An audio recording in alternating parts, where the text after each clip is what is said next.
Just after the funeral of my mother-in-law, whom I loved like a real mother, a letter arrived from her. A lawyer brought the letter to our house.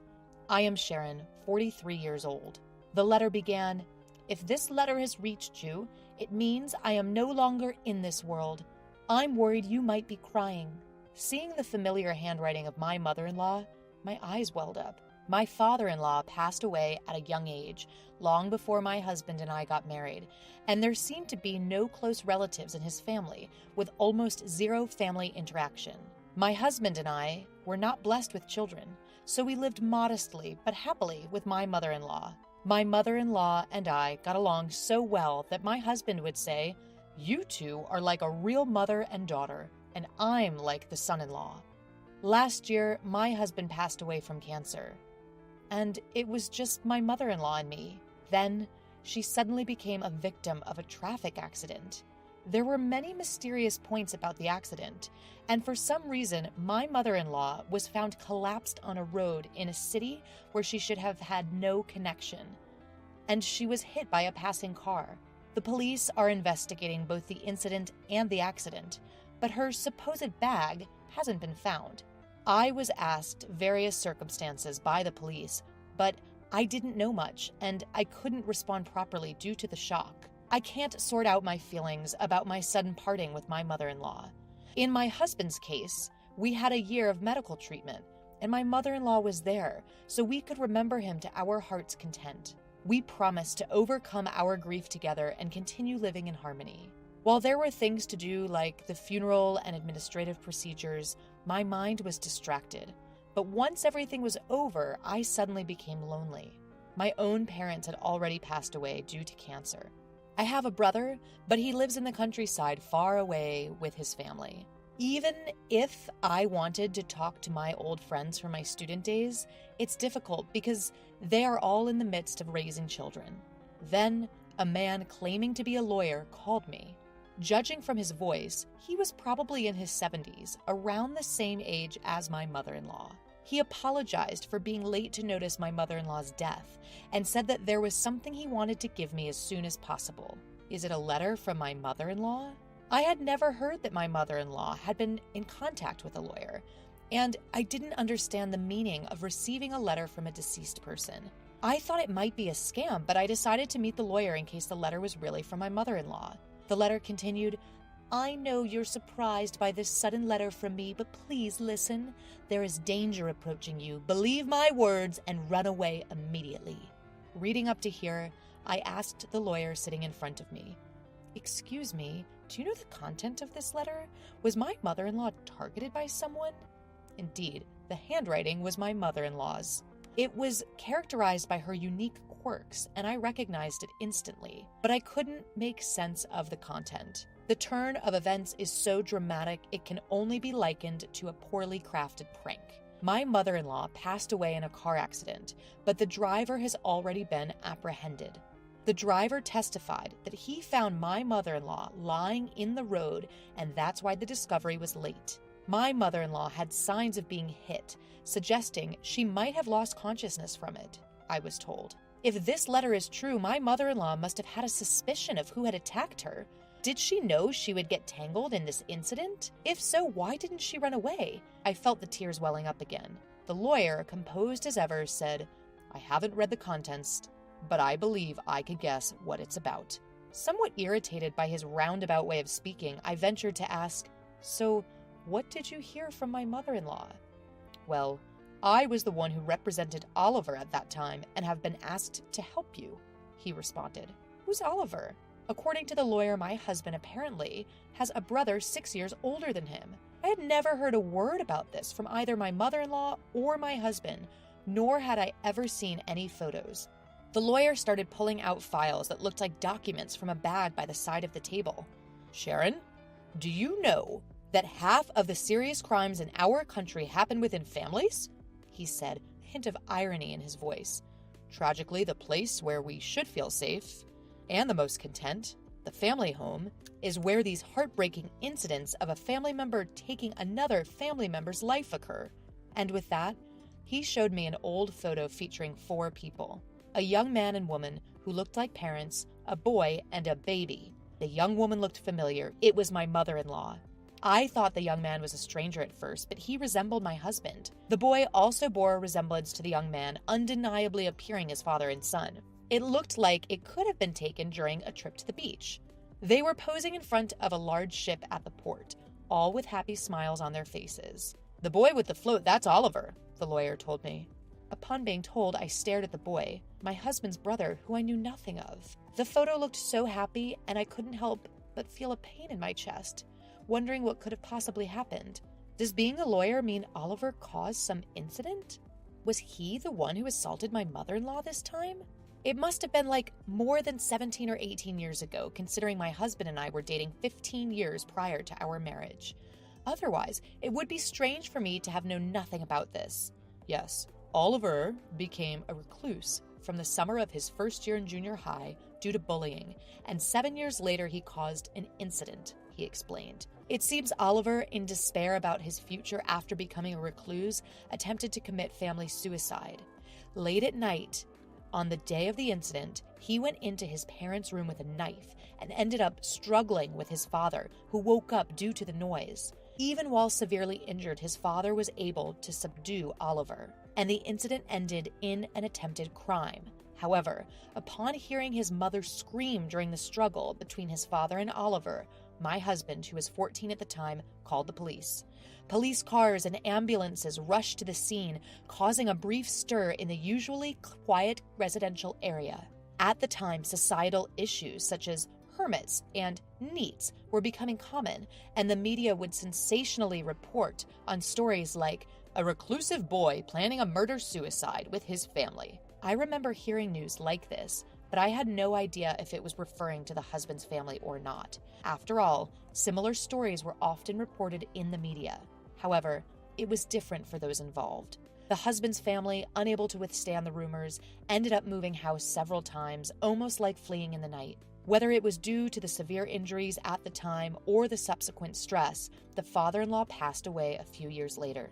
The mother-in-law and the husband changed their names back to the mother-in-law's maiden name, and it was said that they were finally able to lead a normal life in their current place. Both the perpetrator and the victim are family, so there's no outlet for emotions in family incidents. You can't fully hate or detest.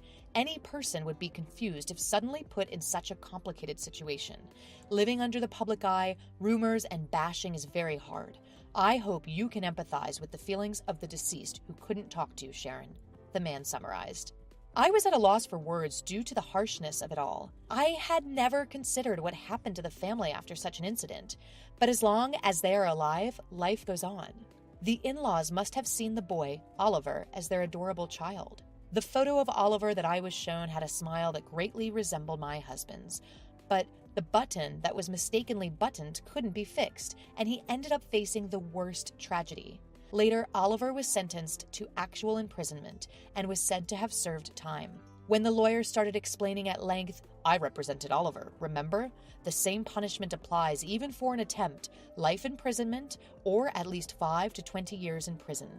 I interrupted him by asking, "A minimum of 5 years? Are you saying Oliver could be out already?" "Yes, he was actually released about 2 years ago." According to the lawyer, the prosecutor's office has a victim notification system. After a verdict is confirmed, you can apply to the prosecutor's office to be notified about the planned release date of the offender, or even after they have been released. Even without that, the mother-in-law is Oliver's biological mother. She had been notified of his residence after his release. Around that time, my husband had been diagnosed with cancer and was undergoing treatment, and the mother-in-law didn't want to worry him, so it seems she couldn't consult with him. Oliver told me at the time that he committed the crime because he was pessimistic about his future. With some hesitation, the lawyer told me, "It seems he wanted money to spend." Oliver, who had been a shut-in for many years, had started to secretly use the mother-in-law's credit card to pay for online games and online shopping, and he had been scolded by his father. Apparently, he had used a lot of money to buy weapons for a game on the evening of the crime and had his computer taken away. Oliver lied to the lawyer, and his real father, mother, and brother who knew the truth said nothing. While they hoped Oliver would genuinely reflect on his actions and serve his punishment, they did not reveal the inside story of the post-release defamation and slander. Was this out of familial love? Truth be told, my mother-in-law was often visiting Oliver, my brother-in-law, who was serving time in prison. Every time she went, she would come back disappointed by Oliver's unchanging, unrepentant demeanor. She was afraid to live with Oliver again after his release. The danger of violence was part of the fear, but she knew if she or her son were to die, Oliver would come to me asking for money. As his release date approached, there was an increase in tedious paperwork. She had to decide where to house him. Distressed, my mother-in-law decided to consult a lawyer who knew about the case and ask him to handle the procedures. What was Oliver doing for a living 2 years ago? It turned out that through the lawyer, she had been helping Oliver by renting an apartment for him. She would do his shopping. She was giving him money saved in her dresser and her own retirement savings. The inheritance she would receive if her son, in other words, her own child, died. After his release, Oliver became a shut-in again and did not work. Money is limited, and through the lawyer, my mother-in-law conveyed, "I can't support you forever. You need to start working on your own." But Oliver flatly refused. "Doesn't my mother love me? She's always favoring my brother. She won't give me money because my brother told her not to." He made a big fuss. The lawyer said, although it may have been an accident, the deceased was worried that Oliver might cause some trouble. He kept insisting that I give him money. Oliver became aggressive towards the lawyer as well and seemed to be asking in detail about my mother-in-law's income and current life of his father and brother. Fortunately, I don't think he knows our address, but I'm worried that his apartment is near where the deceased died. At that moment, I remembered that the bag was not found. Then the doorbell rang. The only expected visitor was the lawyer. "Excuse me for a moment." I excused myself and headed to the entrance. I had a bad feeling. When I checked through the peephole, there was a man standing who looked a lot like my husband. I could see the bag that my mother-in-law used to use. Quietly retreated to the living room and called the lawyer. "I think, it might be Oliver. What should we do? He has my mother-in-law's bag." My voice was shaking with tension, and the lawyer's face stiffened. "Call the police right now." I might have meant to call the police, but I was too upset. I ran out the back door to the nearby police station. Did my mother-in-law and husband foresee this situation in the future? Or did they unconsciously choose a house near the police? I don't know anymore. Afterwards, when Oliver saw the police officers who came with me, he immediately tried to run away and was caught by a police officer who then interviewed him. As I suspected, the man who looked like my husband was Oliver, in other words, my brother-in-law. The lawyer called him Oliver, which was probably his name at the time, and I had been calling him Oliver because I had seen a family photo from when he was a small boy with a hint of innocence, but in reality, he was an unhealthy-looking middle-aged man. It strangely angered me that he looked like my husband. This man had been tormenting my mother-in-law and husband. "I'm just here to collect my share, your mom's inheritance. It exists, right? Even my younger brother died last year. Hand over my inheritance." Ignoring the police officer's questions, my brother-in-law Oliver yelled at me. What nerve does he have? I was furious. I sympathized with his childhood, being teased to the point of not going to school. But his actions thereafter were selfish and unforgivable. More than anything, what I wanted to ask was, "Isn't that your mother's bag you're holding? What did you do to her? Did you lay hands on a frail woman?" Upon hearing my words, the officers also looked at the bag that Oliver was holding. In a fluster, Oliver tried to hide it, but it was too late. As one officer reached out his hand, Oliver snarled at him. "Hey, this is my money. I can't help it." It was the last thing my mom said. "I only hit her a few times to teach her a lesson for being cheeky." Oliver's thought process made me shudder. There was no sense in his words, and he showed no remorse. Moreover, "Hey, you are my brother's wife, aren't you? Neither my mom nor my brother are here anymore. You have an obligation to support me." Maybe my mother-in-law and husband hid Oliver's existence from me, fearing this situation. They must have thought that if I didn't know, I could avoid getting involved. No, Mrs. Sharon, you don't have that obligation. The lawyer interrupted, but I doubted that the law would work on Oliver. Oliver was ultimately an invincible man with nothing to lose. He doesn't understand common sense, nor does he seem to want to abide by the law. Maybe that's why my mother-in-law never wanted me to meet him. I can only imagine how difficult her life must have been. I haven't finished reading it all, but my mother-in-law left me a letter worrying about me, knowing her life was in danger. Her pain and sadness are heartbreaking. Because of you, my mother-in-law and husband were hurt so much. I will never forgive you. You will face the law. Indeed, the direct cause was being hit by a car. However, he left my unconscious mother-in-law on the road. He is not a person who should be left to roam the streets. I pledged to myself that I would do whatever it takes to send him back to prison. Watching me, the lawyer stood beside me and said, "I'll help you." Oliver was taken to the police station. The blood on my mother-in-law's bag and circumstantial evidence pointed to Oliver as the culprit, and he was sent back to prison again. I returned home with the lawyer and read my mother-in-law's letter to the end. Her letter was filled with apologies to me and overflowing love, especially the end. "Life is still long. Please live a happier, freer life, Sharon."